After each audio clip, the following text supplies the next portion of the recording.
اب بچی کے لیے رشتے نہیں آتے، ایک بچی ایسی ہے تو وہ تو مصیبت میں پھنس گئی نا. بھئی رشتے آئیں گے تو ماں باپ ہاں کریں گے نا. ایسا نہیں ہو سکتا کہ بچی کو بغیر کسی کے کہے خود جا کے کہیں چھوڑ کے آ جائیں. تو بچی کیا کرے؟ بچی تو کچھ نہیں کر سکتی. اب بچی مصیبت میں پھنسی ہوئی ہے کہ رشتے نہیں آ رہے. تو امام بخاری رحمۃ اللہ نے فرمایا کہ دیکھو تم اگر اس تصویر کو زیادہ پڑھو گی نا تو اللہ تعالیٰ تمہیں حالات کی مچھلی کے پیٹ سے نکال دیں گے اور نجات عطا فرما دیں گے.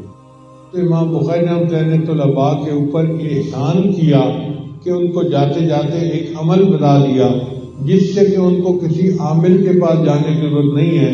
وہ سبحان اللہ کثرت کے ساتھ پڑھیں گے، تسبیح پڑھیں گے، اللہ تعالیٰ ان کی مصیبتوں کو دور کرتے رہیں گے اور ان کو نجات عطا فرمائیں گے.